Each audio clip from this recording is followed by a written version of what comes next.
Good afternoon. Welcome to this particular series of Leadership During Crisis Summit series. I'm Janet Yong, the Chief Learning Officer and founder of this particular series, Leadership During Crisis, as well as Trilogy People Performance Consultancy.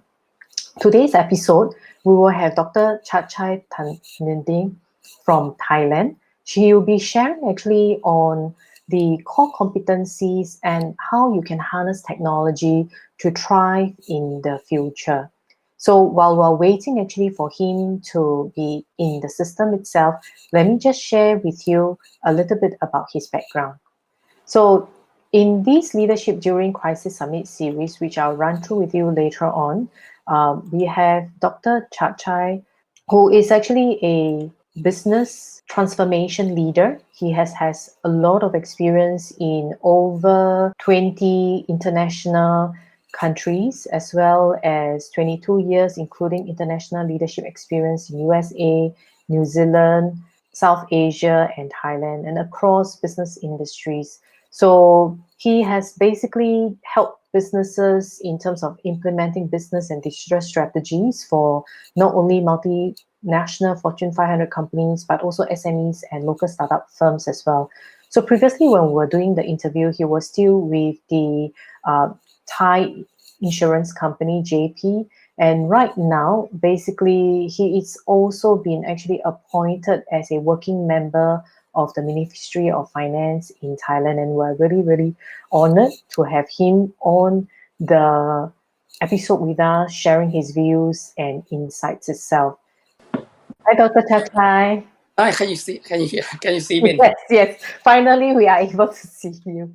Yes, we are actually live right now on YouTube, basically. And I just had a short introduction of you while we are waiting for you to come online. And thank you so much for taking the time to share your insights and experience in this particular series. You're welcome. And it's such an honor to join you, Janet. I think this initiative is a great initiative, and I think that we can learn from each other, from many leaders. And thank you so much to me as well. No problem. And for those who just join us in this particular episode premiere and live Q&A, we have here this afternoon with us Dr. Chatchai Thnarudee from Thailand. He's going to share during the episode premiere itself on how we should be focusing on core competency and harnessing technology to thrive. Right now, we actually have about 1 minute to go before the episode premiere, but Dr. Chatchai, it has been actually, I think, more than 2 months since we last interviewed, and I see that there's been quite a lot of changes on your end as well. Yes. We'll definitely come back to you in terms of what we will be sharing and what are the changes that's going on. But because we're exactly at 3:30 at the moment, I would like to first share the episode premiere, and then we'll get back to you. So I'll hide you for a little while. And then we will play the episode premiere and we'll come back to you again. Sure. Yeah, thank you.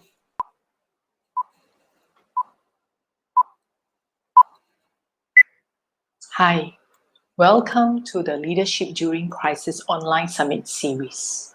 Thank you for taking your time to watch these episodes.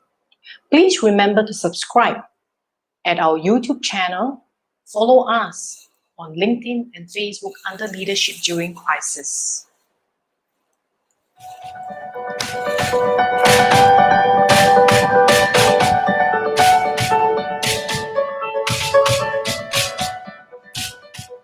What are some of the crucial steps that you are taking to see your organization through, especially if COVID-19 were to be prolonged?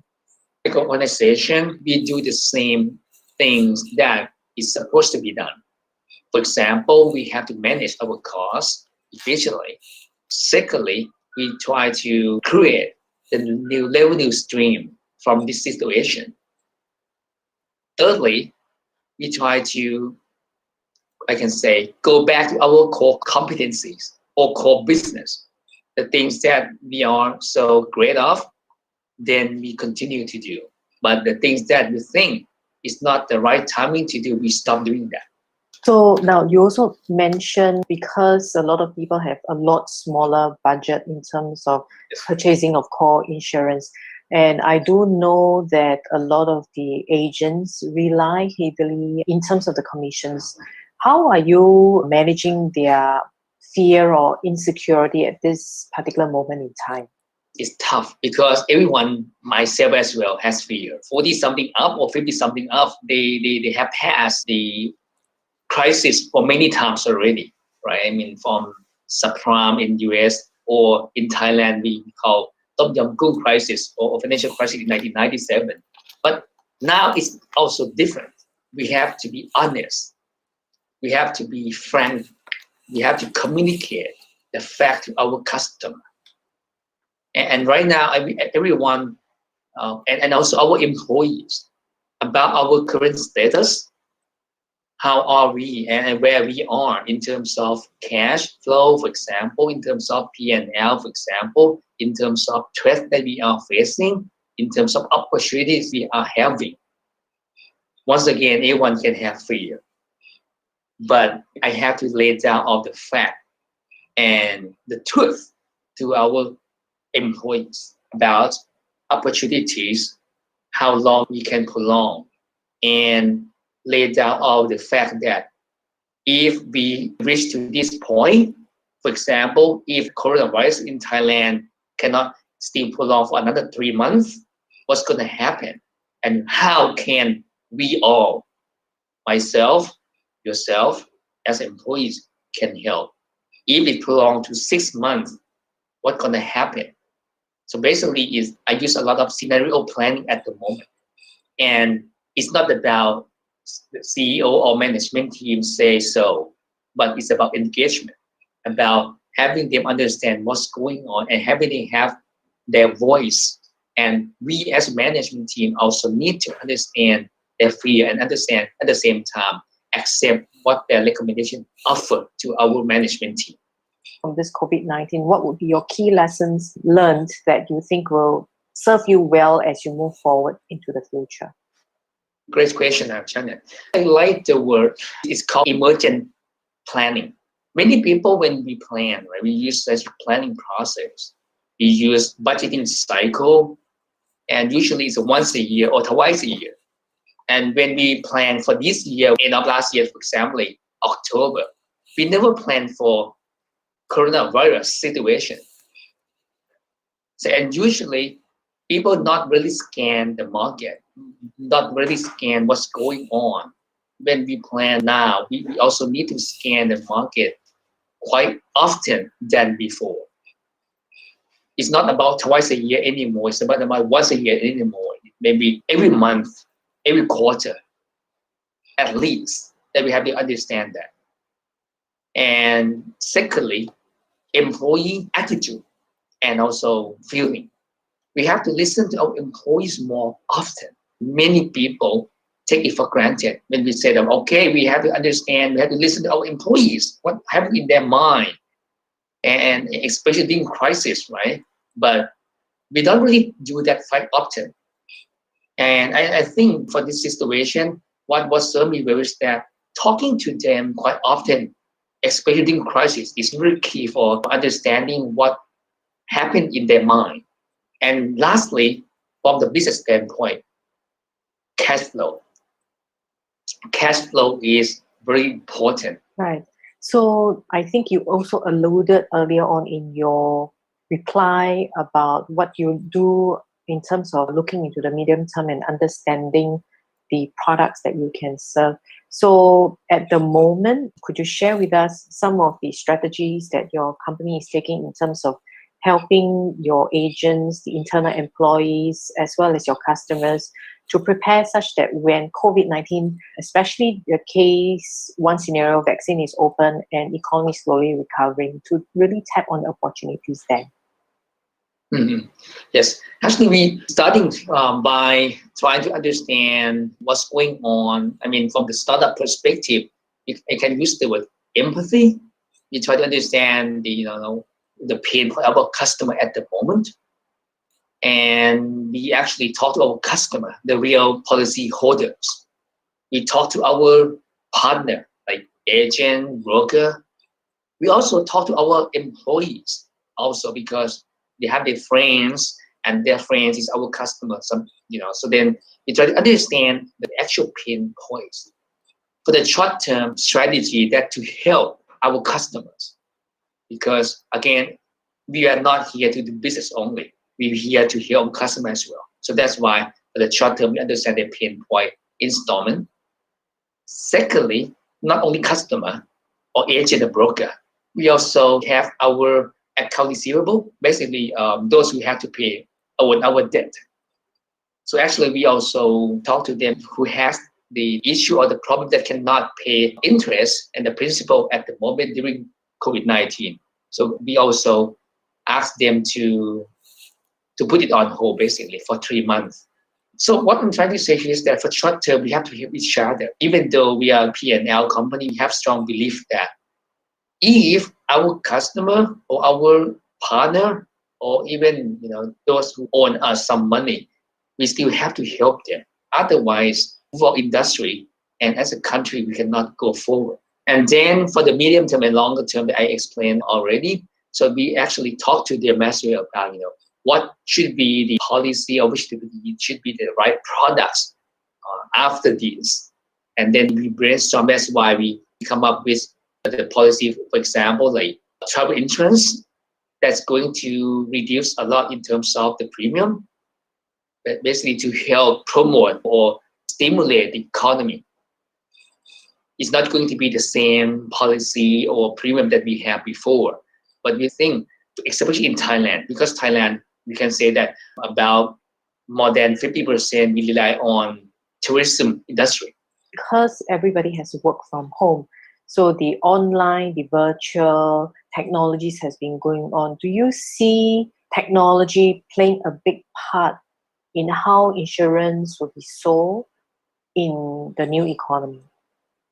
Yes, certainly. So right now, my company uses a lot of video conferencing. We use Microsoft Teams. We use O365. We use a lot of tools already. During COVID-19 situation, it has strengthened our belief that technology in terms of internal operation is very crucial for us to be able to capture many opportunities. We don't only use this for internal employees. We use video conferencing with our customers as well. When we sell the COVID-19 coronavirus insurance policy, about 70% customer buy from online. Right now, customer behavior has changed a lot. They want to do something so fast, so quick, and they don't want to have some cumbersome process for manual process anymore. So here, back to your question, we see a lot of potential of digital transformation in our insurance industry. So that only from sales perspective, we're talking about AI, we're talking chatbot, we're talking about using deep learning to analyze customer behavior and offer the right product to customer. So right now we see a lot of searching. We have lots of demand from these new technology applying to insurance industry. Right.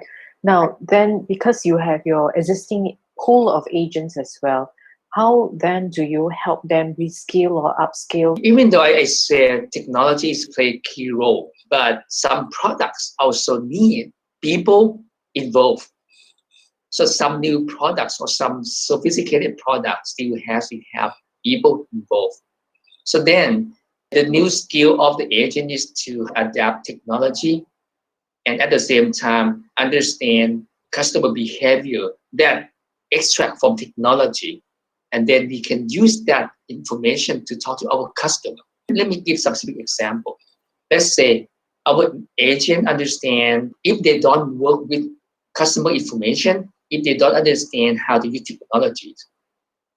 When customer interact with our AI system, our contact center AI system, then if our customer got redirected to the real person, if the person doesn't use technology and doesn't understand customer behavior, they have to repeat asking the customer again, and customer will get upset. So basically, my point is that the agent now have to understand how to access to the technology that we have, at the same time, how to understand customer behavior from customer information that we have in our system. So that is the key skill that they have to adapt.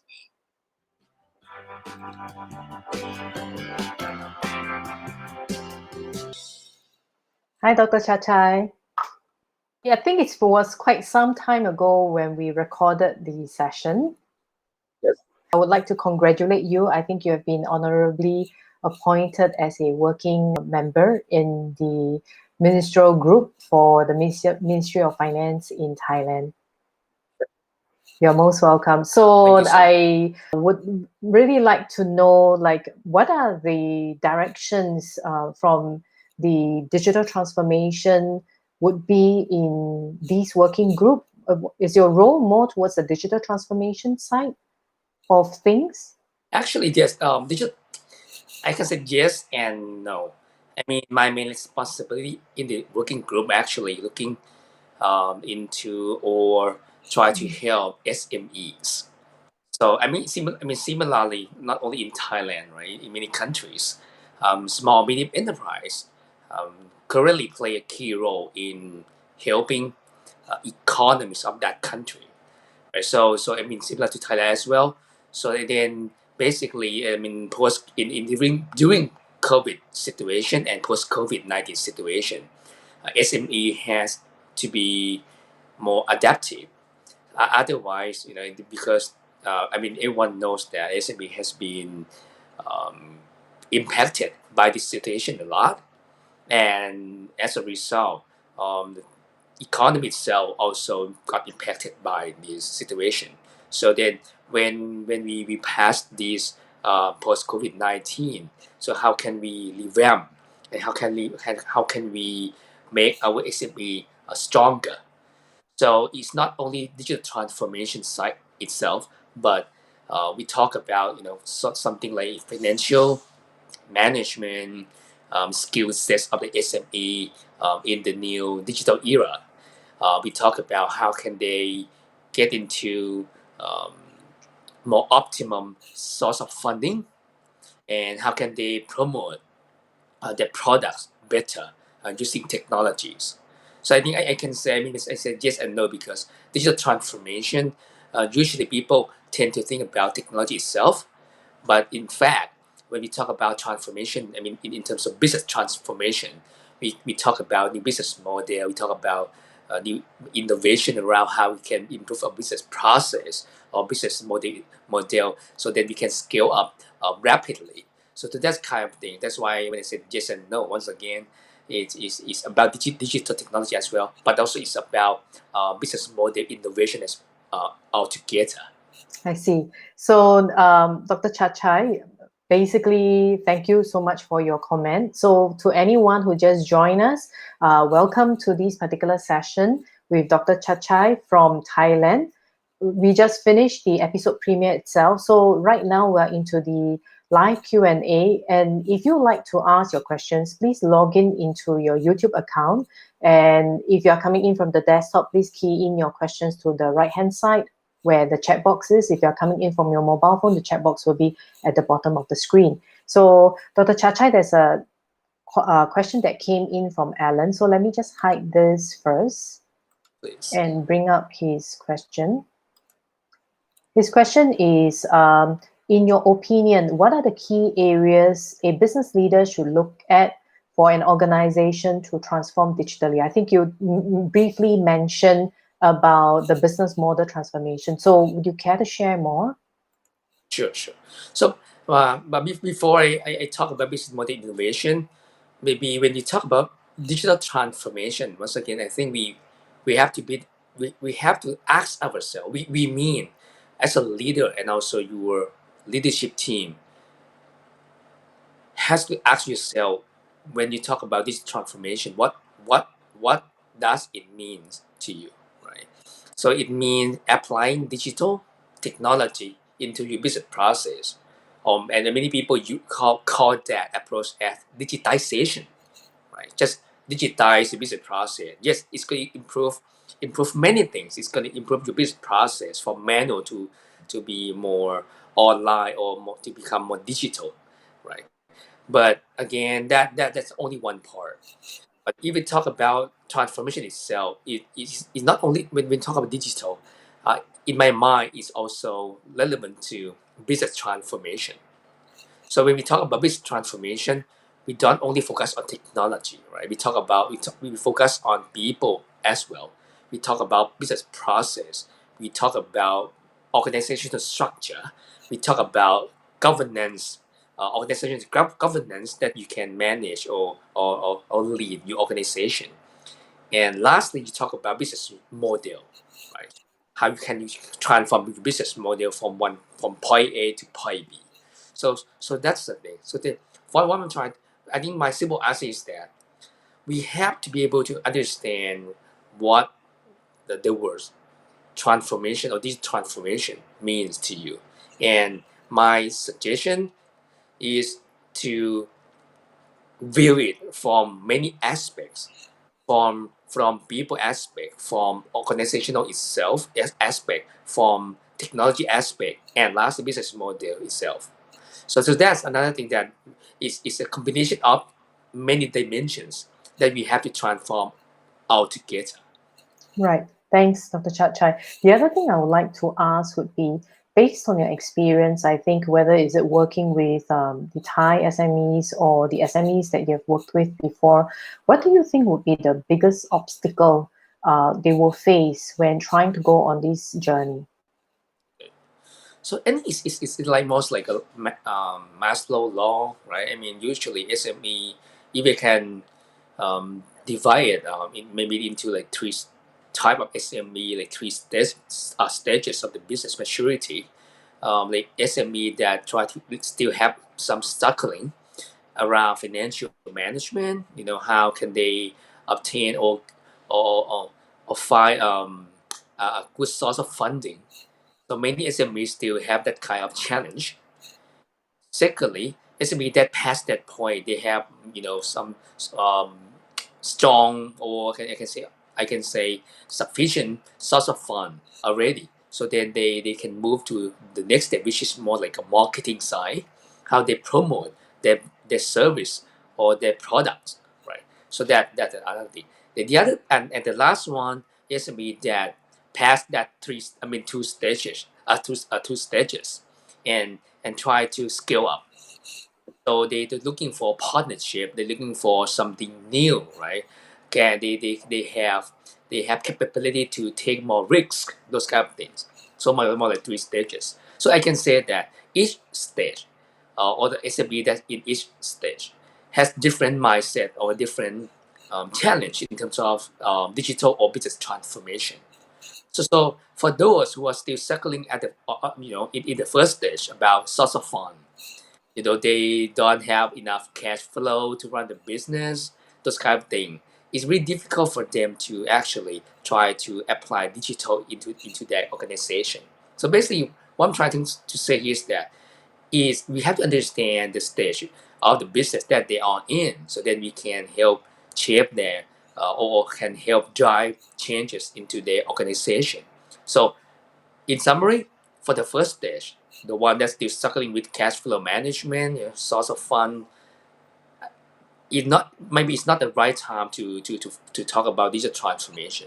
We have to come up with some optimum method that can help them um, access to the more lower sort of more, I don't want to say the lowest, but more like a lower interest or source of fund that they can find.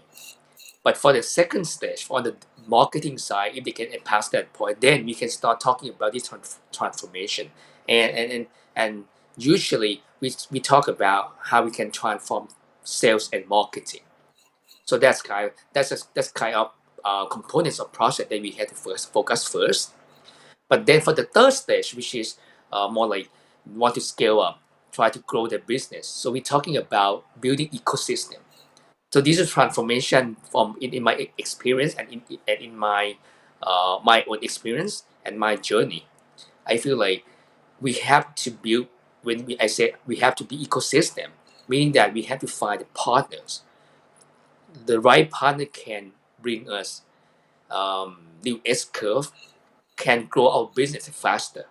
For example, if we talk about we have a product that we want to sell, maybe we can partner with O2O platform that already exists we don't need to reinvent everything from scratch. We talk about logistic company that can help us minimize logistics costs and can add access to our customer or their customer faster. So then, on the Thursday, we talk about this transformation. We also need to talk about how we can come up with more innovation around business model that can use or leverage that ecosystem together. So that's the way I can say that each stage involves digital transformation differently. I see. Thanks a lot for your detailed explanation, Dr. Chatchai. The other thing I remembered during the interview itself was that you mentioned that Thailand's industry and GDP relies a lot on tourism, and a lot of these companies are SMEs.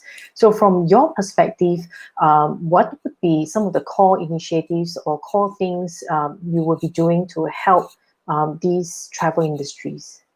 Yes, actually, Thai government has done a great job, and I can use the word we have just launched the economy stimulus program to help tourism industry and also related supply chain itself. So basically, it's back to the core competencies of Thailand, just like you mentioned earlier, that we really rely on tourism industry and a related supply chain, right? So what we have launched is to, so we have many initiatives. For example, we encourage our domestic travelers to start travel and basically just promote and encourage them to travel in Thailand now. So using some form of marketing campaign that the Thai government also bring SMEs, for example, like hotel chains or and also the large hotel chain as well, and also the for example like spa business. So basically, we use the when I use the word marketing campaign. So basically, we give some budget for Thai citizens who willing to travel at the moment. So, for example, if I want to travel to Phuket, for example, and I can find the hotels, restaurant that are part of this network, part of this program, then I get I get the funding from the government, for example, like 3,000 baht per day, for example. So then basically that's the way we use this kind of stimulus to help promote domestic traveler first, and secondly, for the foreigner that travel to Thailand right now. So we do have state quarantine, but right now we promote alternative state quarantine, which is um, the hospital partner with the hotel, designated hotel, and that got certified by Ministry of Health already, that the hotel can be the alternative state quarantine. So basically, they can stay in this hotel for 14 days with all the luxury things. They can use the service in the hotel. At the same time, they can be treated from the healthcare professional from the hospital side to ensure that they are, they don't have any COVID-19 disease. So basically, that's kind of things that so right now, as a country, we are promoting these, the safety of our country in terms of COVID-19 situation. And yes, so basically from the health perspective and from the marketing perspective that we are doing. Interesting. So it's actually really looking at internal domestic travel, and probably if you're looking at promotion of tourism, is really health tourism that the Thai government is really looking at. Now, I was just wondering, right, because of your experience in terms of international, previously before COVID-19, it was really about globalization, and with whatever that's happening in US and China, plus COVID-19, a lot of countries are turning nationalized, looking inwards.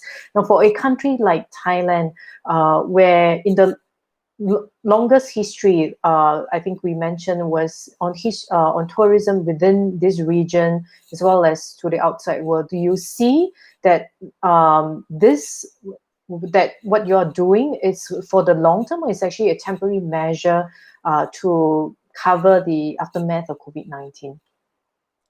I I I I I have a different view. I think I understand that right now because of this sort of external shock from COVID-19 situation has played a key role to many leaders and the country leader or many academia that think about deglobalization, right?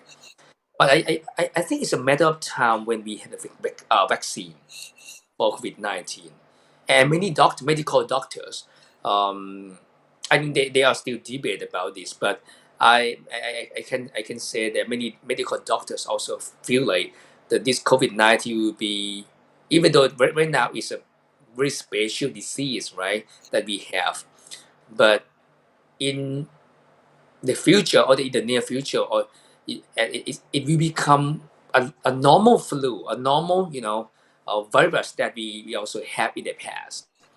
So basically, I don't think the the the the the deglobalization will be will be here soon, or globalization will be disappear.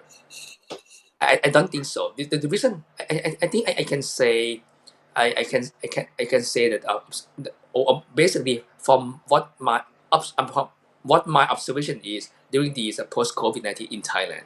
So we're getting better in terms of the COVID-19 situation in Thailand, and when we start sort of allowing people to go back to work, to use their I mean to spend time, the way maybe it's not the same thing before the COVID-19 situation, but I can see a lot of people want to go back to their lifestyle. They want to travel, they want to go out and eat out, for example. They still want to go to other countries. That is why everyone here follow the news. Right now, many countries right now try to come up with some form of travel bubble. So basically, between two countries, between three countries, that can ensure that we are safe from COVID-19 and we can travel to each country safely. So these are the things that I feel like eventually we will go back to our passion, which is we want a freedom, right? And to go travel to do something that we want to do. So that I think it's a matter of time when when we find vaccine, then we can go back to live the way we have before. But I don't want to discount what happened during COVID-19. I think all the great thing that we have learned during COVID-19, for example, like how can we prevent ourselves better, how we care each other, how we help each other. I mean, customer, supplier, employees. I think that's going to stick into our mindset, right? So, and then I feel like that is the way how can we. I mean, that's will improve the way we manage our organization and our business in the long run. I don't just only talk about technology. We're using Zoom a lot, Microsoft Team a lot, with the conferencing system a lot. But we see a lot of great things that happen during these times, right? Like in Thailand, many companies just do something like a volunteer program just to put like instant noodle, or dry, or something that people can use in their everyday life. Just give it for free. They just put like a box in their company, and then anyone can just come and grab it. So basically, that's another things that happen in during the COVID-19 situation. I think it's going to be there. But from the economy itself, I think we far from the word deglobalization. Yes, many things that we try to focus on more domestic consumption first. But again, when the vaccines, we have the vaccine, then I think we can also get the benefit of having globalization at the same time to look into our core competencies and use what have learned during COVID-19 and to improve our life better. Thank you so much, Dr. Chatchai. So what I'll do now is we're at 4:02. I'd like to share with the audience on your episode premiere in case they missed it, and also how they can contact you. So I'll just hide you for a little while, and then I'll come back to you again. Sure. Thank you. Thank you.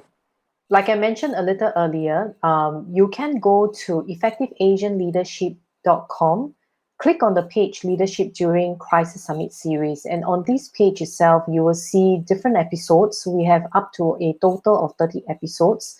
And for Dr. Chatchai's episode, his is episode 27. And for the next 2 weeks, we will be premiering a total of another 3 episodes. So the next one will be next Saturday, followed by a panel discussion on the following Tuesday, as well as the last episode will be on the 11th of July, which I will share more information on our social media channels, LinkedIn and Facebook. So basically here, once you scroll all the way down, you will already be able to see Dr. Chatchai's episode. Click on the watch now so that you can go into his episode premiere and understand a little bit more about him. In his page, there will be 2 videos. The first one is actually on the episode premiere that was shown a little earlier. And after some editing, we will be uploading today's live Q&A, and you can click on the blue button to basically watch the replay of the live Q&A if you had missed it. So when you scroll further down, you'll be able to see and read more about Dr. Chatchai, and I will update his contact information on this particular page as well. The other thing would be, because there are a total of actually 30 episodes in this Leadership During Crisis Summit series, so to go through that particular page, it may be a little bit tedious if you want to zoom in onto various categories like overcoming personal crisis, business-wise or emotional-wise, or if you would like to actually look at leadership communication or leadership future strategies. So in these platform, learning.corporatetrainerconnect.com, you will see various different courses on emotional resilience, leadership, communication, as well as this Leadership During Crisis Summit series. Click on it. It's actually free. When you sign up, then you'll be watching the episodes free, but by categories itself. So thank you very much, and we'll come back to Dr. Chatchai again. Hi. Hi, Dr. Chatchai. Hi. Yeah, so time has flown past really fast. It's 4:05 p.m. already. Yes, yes, Yes. I think we really like to thank you for taking your afternoon to share your insights and experience with us. And not only did you share this one, but in this particular series, but also the Effective Asian Leadership. So I really like to thank you. You're welcome. Yeah. So to all the audience in the stream right now, thank you for staying with us, and goodbye. Thank you so much.